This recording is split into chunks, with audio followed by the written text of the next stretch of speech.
中意睇我嘅頻道，又或者我嘅影片嘅話咧，記得訂閱同埋撳翻個鐘仔啦。有能力而又想識我嘅話，可以透過 FPS、PayMe、PayPal 經濟上支持一下我嘅。Hello YouTube 大家好，歡迎收睇 MF101，我係 Anakin。CCD 嘅熱潮咧，由日韓呢一個風吹到去大陸嘅小紅書，再吹翻落嚟香港，令到有一大批00後或者係90後不停咁樣搶購呢一啲 CCD 嘅相機，簡直可以話係炙手可熱嘅一個話題。咁作為 MF101，當然都有機會可以提及到 CCD 呢一個話題啦。咁今次要同大家介紹嘅咧，就係 Kodak 為到 Hasselblad 推出嘅一個 CCD 數碼背 CFV39。咁由於呢一個數碼背咧，只係提供一塊 CCD 同埋幾粒掣，成個拍攝嘅操作咧，依然係要需要一部機身去進行嘅。咁首先要換上數碼背咧，就要將原先嘅菲林背咧拆出嚟。咁呢個數碼背嘅設計咧，其實同菲林背嘅設計係一模一樣，佢另外多咗一個 lock 嘅，只需要解開呢一個 cover 啦，將佢好似上 A12或者 E12咁樣套上去，再撳一撳個 lock 掣，咁樣就可以成功將呢一個數碼背裝上去㗎啦。咁佢係用一粒 F550嘅電嘅，當然大家可以選購一啲更加大容量嘅電池啦。咁但係官方咧係用一個 F550嘅電芯，令到呢部機嘅 balance 咧更加好嘅。咁電池咧就喺呢一個數碼背嘅底部。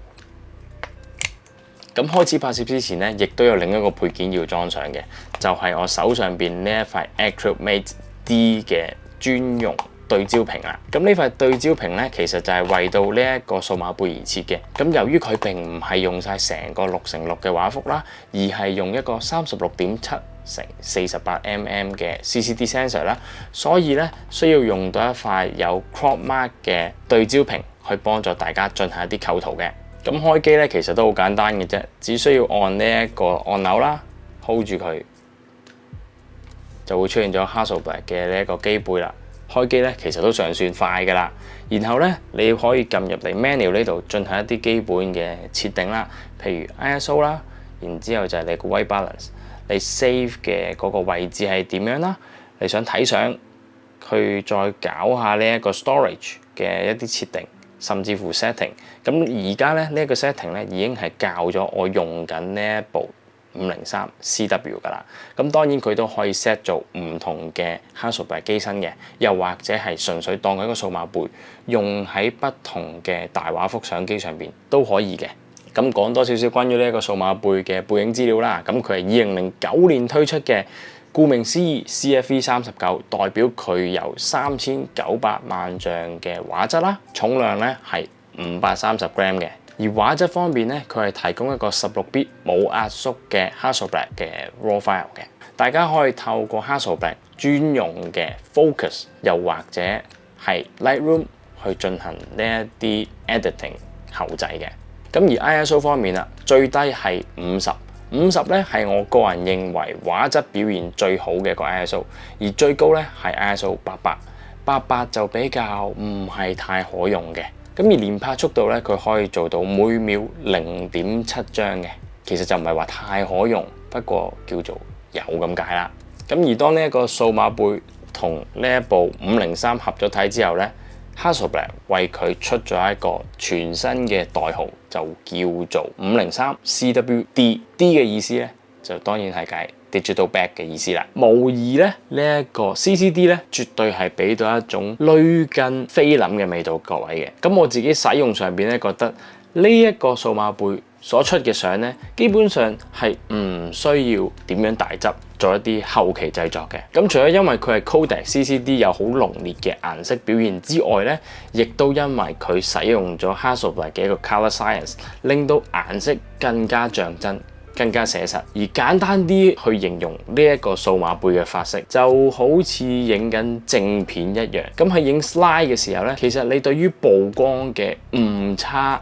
寬容嘅程度係非常之低嘅。只要你 overexpose 半級或者 underexpose 半級，你都會損失咗好多嘅 details。而使用呢一個數碼背嘅時候咧，個曝光冇必要非常之 on point。咁你成張相嘅整體曝光咧，先至由光位到暗位會有不同嘅 details 可以呈現到出嚟。如果大家想玩過曝，又或者想玩 under 嘅話咧，呢一個數碼背就未必適合大家啦。咁但係喺後期製作上邊咧，的確都仲有些微嘅空間可以俾大家做一啲調整嘅。但係對比起現今發展得非常之成熟嘅 CMOS 嚟講咧，呢一個數碼背嘅後期製作空間咧，未必能夠同而家嘅科技去相比，但係絕對有一個數碼背俾到你應有嘅表現。咁既然用得 CCD 嘅 digital back 咧，其實大家喺使用上邊咧，未必會追求好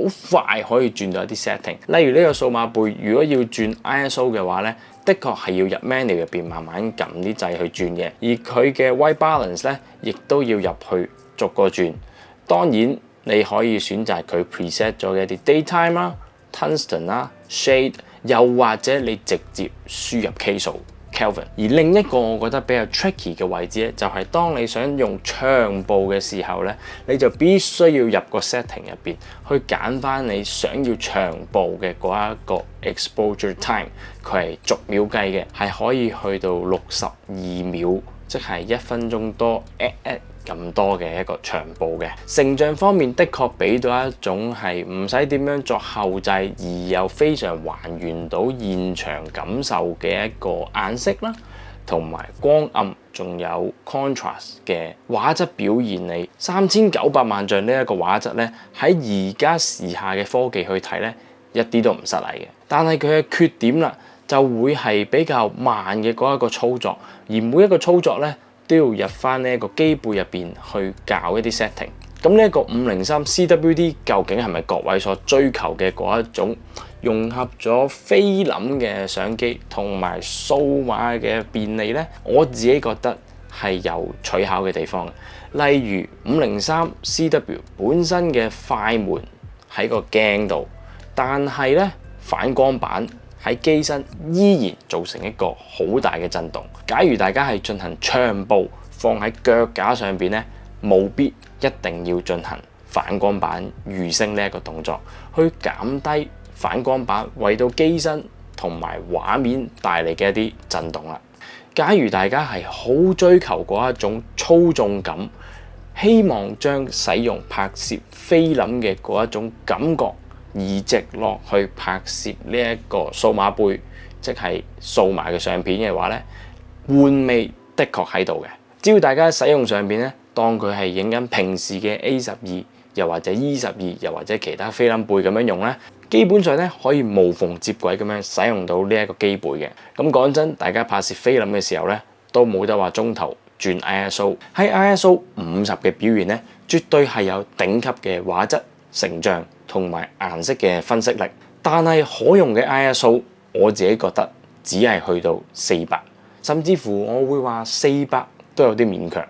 如果你夾硬將佢推到去 ISO 800嘅話，會出現好多 hot noise 啦，又或者有好多嘅顏色已經出現咗失真嘅情況，絕對唔理想，亦都喺我嘅角度睇非常之唔可用。換言之，呢一個數碼背等同喺 studio 用一樣，只能夠使用一啲低 ISO 嘅設定，又或者大家將佢放喺腳架上面進行拍攝。喺使用大光圈同埋喺大太陽之下拍攝咧，呢一個機背令到成部機變成咗我哋口中經常提到嘅日光機。咁而 CFV39 當年推出嘅時候咧，的確唔係以一般用家去作為定位嘅，佢絕對係為咗一班追求頂級畫質、本身已經用緊 Hasselblad 嘅機、蔡司嘅鏡呢一班 top end 嘅用戶而推出嘅一個工作用數碼背。呢一個數碼背時至今日落到嚟我哋手中，可以俾我哋帶俾一啲玩味，